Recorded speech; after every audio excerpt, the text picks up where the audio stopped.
उस टाइम वर्ष 7 साल की आयु थी और घर में भक्तिमय माहौल के कारण ही मेरे को आज ये भजनों का शौक़ लगा है।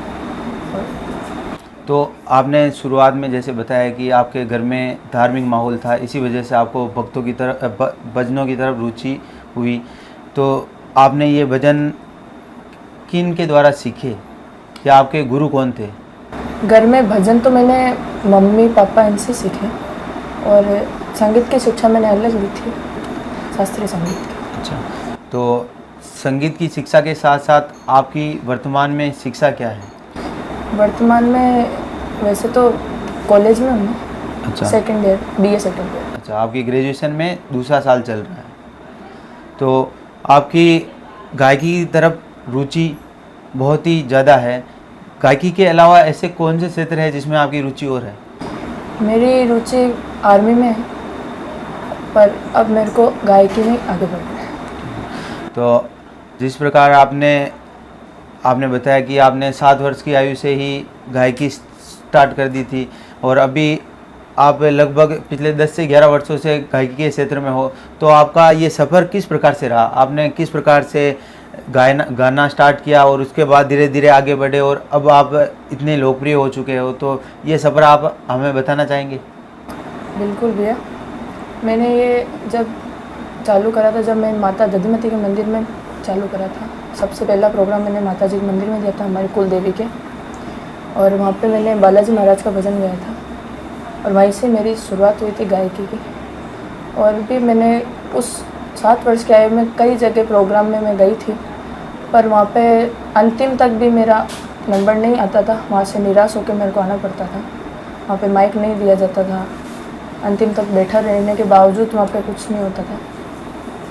और आज माता जी का, तेजा जी के सबके आशीर्वाद से, मेरे माता पिता के आशीर्वाद से इस मुकाम पर। तो जैसे कि हम सभी राजस्थान के निवासी हैं वर्तमान में, तो राजस्थान में एक महिलाओं को हीन भावना से देखा जाता है, तो क्या आपके परिवार वालों ने या आपने भी कभी इस तरह की हीन भावना समाज के अंदर देखी है?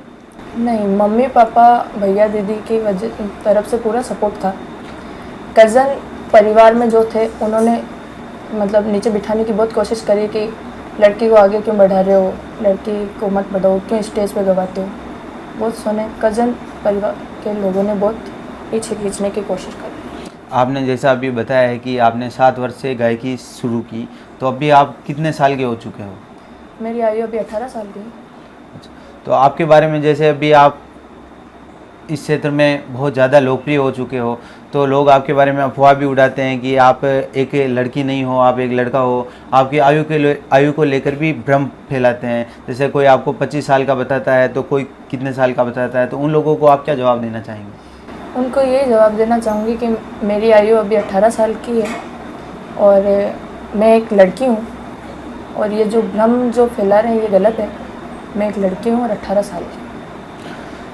इसके अलावा जैसे आपने बताया कि आपने बहुत कम आयु से आपने गायकी स्टार्ट की, तो आप जब स्कूल लाइफ में थे, उस टाइम पे आपका एक भजन बहुत ही प्रसिद्ध हुआ था, तो मनुष्य मिट्टी का खिलौना है, इससे रिलेटेड ही एक भजन था, तो उसकी कुछ लाइनें आप सुनाना चाहेंगे? बिल्कुल भैया। मान मेरा कहना नहीं तो पछताएगा, मिट्टी का खिलौना मिट्टी में मिल जाएगा। मात पिता तेरा कुटुंब कबीला, विपदा पड़े पर कोई न किसी का, एक दिन हंसा अकेला उड़ जाएगा, मिट्टी का खिलौना मिट्टी में मिल जाएगा। जैसे कि हमने सुना, आपकी आवाज़ बहुत ही सुरीली है। आपने जो ये गायकी के अंदर एक अलग ही एहसास पैदा किया है, आपकी जादू में एक रूहानी, आपकी आवाज़ में एक विशेष प्रकार का रूहानीपन है। तो आपने किस प्रकार से अपने गले को मेंटेन रखते हो? क्योंकि गायकी में आप जानते हैं कि सबसे ज़्यादा गला मुख्य रूप से भूमिका निभाता है। बिल्कुल, मैं ठंडा कम खाती हूँ, ठंडा बिल्कुल खाती नहीं हूँ। दही के खट्टी चीज़ का मेरे परहेज है। बाकी सुबह उठ के गरारे करना, नमक के बाद। अच्छा, जैसे अभी आपकी भी उम्र 18 साल ही है, उसी प्रकार से जैसे आप भी राजस्थानी लोकगीतों को गाते हो, उसी प्रकार से भारत में एक लोक गायिका है मैथिली ठाकुर, जो कि भोजपुरी और मैथिली भाषा के गाने गाकर अभी पूरे भारत में बहुत ही लोकप्रिय हो चुकी है। तो आपका भी कोई सपना है कि आगे जाके कोई सिंगिंग रियलिटी शो करो या फिर इसी प्रकार से पूरे भारत के अंदर अलग अलग भाषाओं में गाने गाओ? मेरा ये सपना है कि मेरी राजस्थानी भाषा को पूरे भारतवर्ष में आगे फैलाऊं, मेरी राजस्थानी भाषा को सब जाने पूरे भारतवर्ष में। अच्छा, आपका यही सपना है कि आप अपनी राजस्थानी भाषा को आगे ले जाकर इस भाषा का गौरव बढ़ाओ। तो अभी आप राजस्थानी भाषा के अंदर किन किन देवताओं के गीत मुख्य रूप से गा रहे हो? माता जी, बालाजी, तेजा जी, रामदेव जी और भी कई हैं। अब आप बीच में, जैसे अभी आप बहुत सालों से भजन गा रहे हो, लेकिन बीच में कुछ ऐसा टाइम आया था 1 से 2 साल का जब आपने गायकी छोड़ दी थी, इसके पीछे क्या कारण था? इसके पीछे का कारण ये था भैया कि 2017 में पिताजी एक्सपायर हो गए थे। इस कारण मानसिक स्थिति में ऐसा हो गया था, आगे नहीं बढ़ना है। पढ़ाई के लिए भी ऐसा हो गया था कि पढ़ाई नहीं करनी है, ना कोई भजन संध्या करनी है। तो फिर मम्मी, भैया, दीदी ने समझा कि नहीं, अपने को आगे पढ़ाई में भी आगे रहना है, प्रोग्राम भी करने हैं। तो पीछे परिवार का सपोर्ट रहा, मम्मी, भैया, दीदी का, तो आज इस मुकाम। जैसा कि आपने बताया है कि आपने 2 साल का जो समय था वो आपके लिए बहुत ही कठिनाइयों भरा गुजरा, तो इसके लिए मैं आपको कहना चाहूँगा कि मैंने भी कहीं पढ़ा था कि सभी को ही लड़ने पड़े थे अपने अपने युद्ध, चाहे राजा राम हो, चाहे गौतम बुद्ध। इसी प्रकार से आपने जो मनोयुद्ध लड़ा, इसके बाद आप खड़े होकर आगे आए हैं और अभी आपने बहुत प्रसिद्धि प्राप्त की है। तो मैं आपको शुभकामना देता हूं कि आप और बढ़ें। जैसा कि आकृति जी आपने अभी बताया कि आपकी सफलता के पीछे आपके मम्मी पापा का बहुत ही बड़ा योगदान है। तो मैंने माँ के बारे में एक लाइन पढ़ी थी कि राम लिखा, रहमान लिखा, ईसा रब सतनाम लिखा, होड़ लगी जब एक शब्द में सारी दुनिया लिखने की, सबने सब लिख डाला, मैंने माँ का नाम लिखा, मैंने माँ का नाम लिखा। तो आप अपने मम्मी पापा के बारे में कुछ बताइए ताकि हम सब दर्शक सभी जान सके आपके मम्मी पापा के बारे में। मेरे पापा का नाम श्रीमान पवन कुमार जी मिश्रा है, मम्मी का नाम श्रीमती पार्वती देवी मिश्रा है। हम 3 भाई बहन हैं, मैं सबसे छोटी हूँ। बड़े भाई बहन हैं मेरे, दीदी की शादी हुई थी।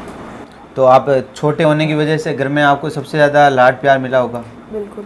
आपका माता जी का एक बहुत ही लोकप्रिय भजन है, तो उसकी कुछ 2 लाइनें सुनाएंगे आप?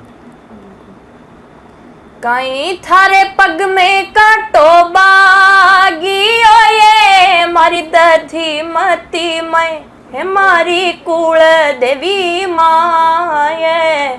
कहीं थारे काना छागो बेर मावड़ी ये भवानी, कहीं थारे काना छायो बेर डोकरी ये। आकृति जी, आप मूल रूप से कहाँ के रहने वाले हो?